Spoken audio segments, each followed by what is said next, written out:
Call 312-6-million. Injury law made personal. That's Ankin Law.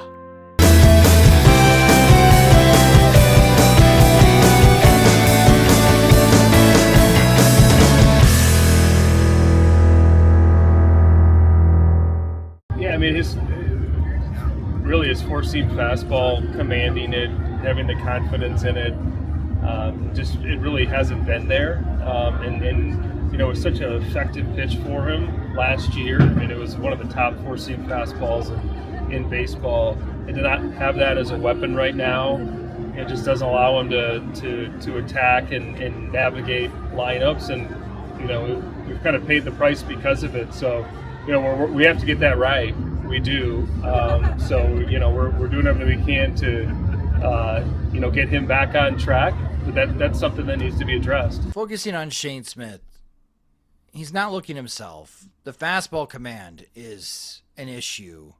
I give a cap tip to Gordon Beckham during the broadcast on CHSN because Gordon pointed out pretty quickly and early in that start that Smith was really struggling to find the edges of the strike zone, that either the pitch was a ball or was over the heart of the plate.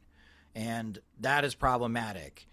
If Smith's next start is going to be against Baltimore in the second half of this homestand for the Chicago White Sox, James, if Smith struggles in that start, much like he did in Miami and Milwaukee, is there any chance that the White Sox just pull him out of the rotation momentarily and just work on some things with him, whether it's an IL stint or some type of creative roster management to just give him a break or maybe just work on some things to discover that command? Or is this just something that he's going to have to pitch through? Certainly they prefer if you pitch through. But I think it would be, because even if you're thinking about like the type of guys that we think are going to take spots in this rotation over the course of the year, I think like the three main candidates, Smith, McDougal, Schultz, aren't really guys that you were thinking or maybe even hoping to see in April. It's aggressive, right? Right. Like Schultz has looked great so far, but given his innings, like how soon do they want to get him on like major league rotation and workload? Where you're managing both, like, do we want to stretch him right before much beyond like 4 or 5 at this juncture of the season with how much bullpen do we have, which is like becomes more the calculus in terms of like major league operations than getting a whatever piggybacking you need to do at AAA. That would seem a little early for that stuff, right? I think it should be on the table developmentally for them because like they got him through the Rule 5 year. He has options now. You did it last year with Burke and Jonathan Cannon. It doesn't have to be this death sentence, and you can. It's not.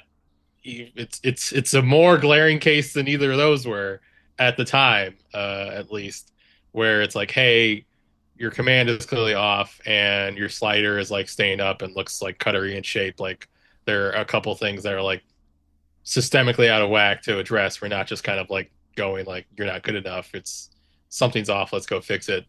It seems like that sort of route should be under consideration if it persists. Obviously, like saying that path now when we're like 2 starts in, as you put at least could feel at least 1 start premature to really make a judgment, and easily could be you need to see this 4 or 5 or 6 times for someone who's your opening day starter to really say like, oh man, this is not getting better without intervention. I would think if it's like this, the first 2 starts, you don't really need to add those up. I think it'd be pretty easy for him to say like this is a step in the right direction with certain things. Certainly, if he doesn't throw the ball in the center field, maybe this start looks a little bit better. Sure. Yeah.